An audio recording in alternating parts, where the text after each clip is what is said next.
This podcast is brought to you by Renewal by Andersen of Central Pennsylvania. Get $400 off windows and $800 off doors during their current summer sale. They'll even throw in a free upgrade to Smart Sun Glass too. Visit renewalbyandersen.com for more information. Offer ends August 31st.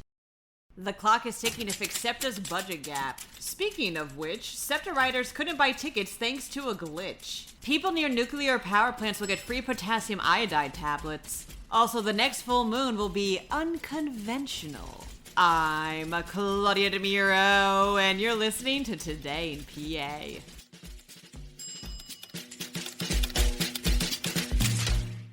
The clock is ticking for state lawmakers to fix SEPTA's massive budget gap, reports Axios Philadelphia. The transportation system may be facing cutbacks ahead of a particularly busy 2026, when an influx of people will be dropping by Philadelphia for big events like the FIFA World Cup and the U.S.'s 250th anniversary. SEPTA projected a roughly $240 million shortfall this year, although that deficit was slightly alleviated after the agency managed to secure $53 million from state and local sources. And if upcoming conversations between SEPTA and state officials next month go nowhere, SEPTA riders may be facing fare increases and service cuts. SEPTA may also implement hiring freezes for some positions.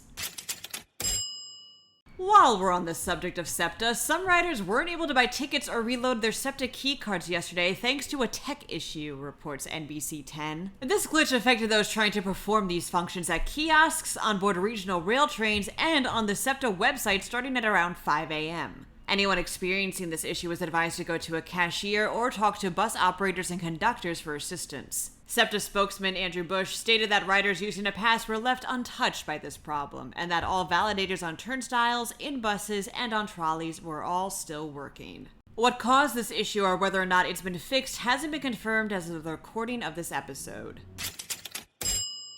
Anyone living or working within 10 miles of an active nuclear power plant will be given free potassium iodide tablets courtesy of the Pennsylvania Health Department, states NorthCentralPA.com. KI tablets are used to protect the thyroid gland against any kind of radioactive iodine and are totally safe for anyone to use, even if you're pregnant or breastfeeding.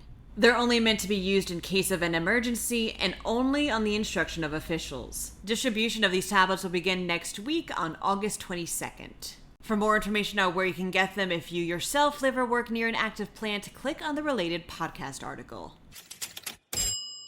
August's full moon, the sturgeon moon, will rise this coming Monday, says PennLive.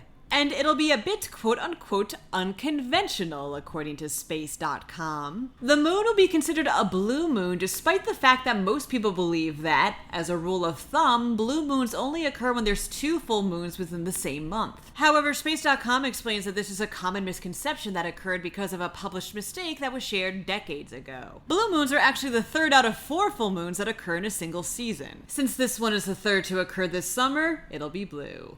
That wraps up today's episode. For even more Pennsylvania news and otherwise, visit PennLive.com. And please remember to rate this podcast wherever you may listen to it and to share it around with people you think would like it too.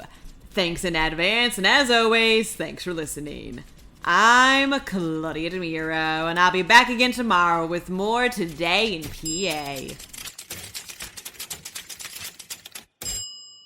This podcast is brought to you by Renewal by Andersen of Central Pennsylvania. Get $400 off windows and $800 off doors during their current summer sale. They'll even throw in a free upgrade to Smart Sun Glass too. Visit renewalbyandersen.com for more information. Offer ends August 31st.